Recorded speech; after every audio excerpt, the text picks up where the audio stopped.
Good evening, dear students. Today we will be learning about personal pronoun. I hope you know what a pronoun is. Pronoun is the word which we use instead of a noun.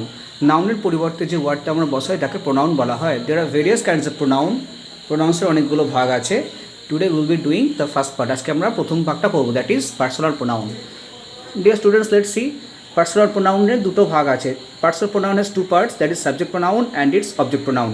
So subject pronouns are the words which we use at the beginning of a sentence, and object pronoun are the words which we use at the end of a sentence. Subject pronouns যেগুলো আছে সেগুলো কিন্তু সবসময় আমরা সেন্টেন্সের বা বাক্যের শুরুতে বসাবো, আর যেগুলো অবজেক্ট প্রোনাউন আছে সেগুলো কিন্তু সবসময় আমরা বাক্যের বা সেন্টেন্সের লাস্টে বসাবো.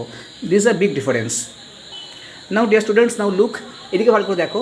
First person singular, first person singular, first person plural, second person plural, third person plural.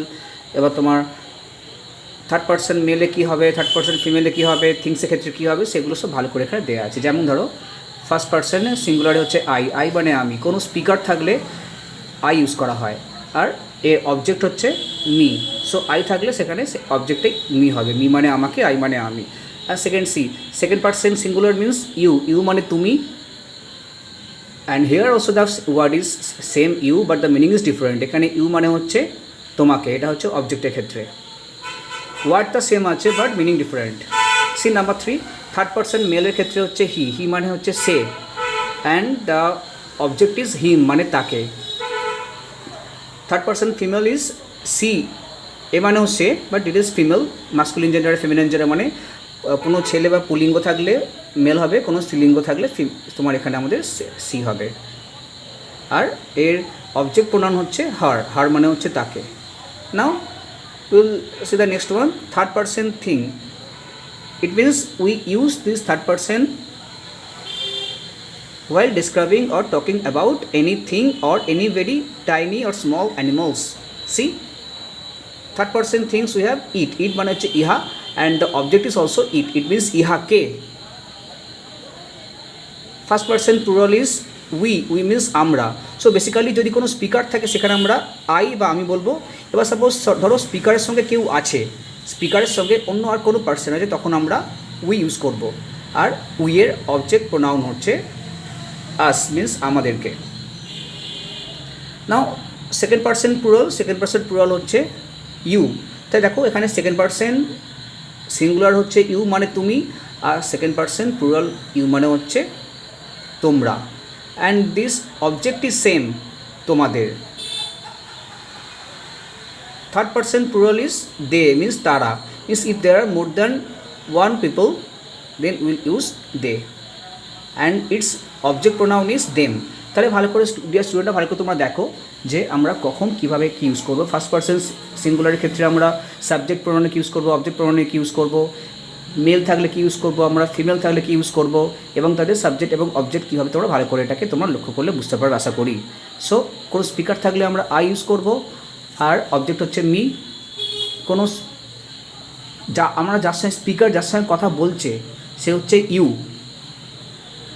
Singular হচ্ছে তুমি, আর অবজেক্টে হচ্ছে তোমাকে.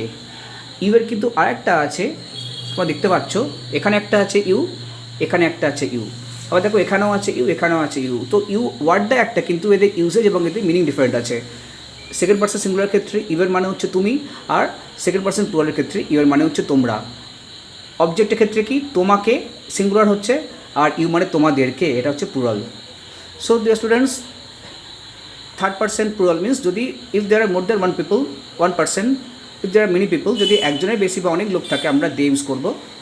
স্পিকার যাদের সঙ্গে কথা বলছে সেটা হচ্ছে ইউ. কোনো যদি একজনের সঙ্গে কথা বলে সেটা হচ্ছে সেকেন্ড পারসন সিঙ্গুলার. যদি স্পিকার একজনের বেশি কারোর সঙ্গে কথা বলে তাহলে সেকেন্ড পারসন প্লুরাল ইউ. আর কোনো বয় থাকলে, যেমন আমরা মেল থাকলে আমরা হি ইউজ করি, কোনো ফিমেল বা কোনো মেয়ে থাকলে আমরা সি ইউজ করি, এবং কোনো থিং বস্তু বা নন লিভিং থিংস থাকলে আমরা ইট ইউজ করি. একটা ফার্ক দেখবে যে subject pronoun at the beginning of sentence মানে সবসময় সাবজেক্ট প্রোনাউন সেন্টেন্সের বা বাক্যের শুরুতে বসে, and the object pronouns are used at the end of a sentence. Always object pronoun কিন্তু কোনো বাক্যের শেষে বসে. সো তোমরা ভালো করে দেখে নাও দিস সাবজেক্ট প্রোনাউন এইগুলো সব কিন্তু সেন্টেন্সের শুরুতে বসবে, আর দিস অবজেক্ট প্রোনাউন এগুলো সবসময় সেন্টেন্সের লাস্টে বসবে, শেষে বসবে। আর সাবজেক্টে মোটামুটি এটা খেয়াল রাখবে, যেমন ধরো আই থাকলে মি, ইউ থাকলে ইউ, হি থাকলে হিম, সি থাকলে হার, ইট থাকলে ইট, উই থাকলে আস, ইউ থাকলে ইউ, দে থাকলে দেম। এর যে মিনিংগুলো এবং কোনটা থাকলে কী হবে সেগুলো তোমরা ভালো করে একটু পড়ে নেবে, এবং অবশ্যই পার্সেন্ট ভালো করে পড়ে নেবে, এবং সেটা সিঙ্গুলার না প্লুরাল, মেল না ফিমেল, সেটা আশা করি তোমরা একটুখানি পড়লে বুঝতে পারবে। এবার যদি কারো বুঝতে কোনো সমস্যা থাকে সবাই আমাকে অবশ্যই জানাবে। আর যদি এই ভিডিওটা তোমরা কিছু শিখতে পারো তাহলে তোমরা একটু লাইক দিও পারলে, আর যদি মনে হয় যে আরও আমি কিছু ইমপ্রুভমেন্ট করতে পারবো তাহলে সেটা আমাকে সাজেস্ট করো। So take care students, and always study properly. I know due to this lockdown many students are losing their seriousness, but this is not the way to proceed in life. If you are not serious enough to proceed, if you are not serious, if you don't study properly, then you cannot be successful in life. You need to be successful, so then you can enjoy your life according to your own wish. But if you don't study properly, if you always play games, if you waste your time, then you are the person who will be a loser. So take care and study properly. Vande Mataram. Jai Hind.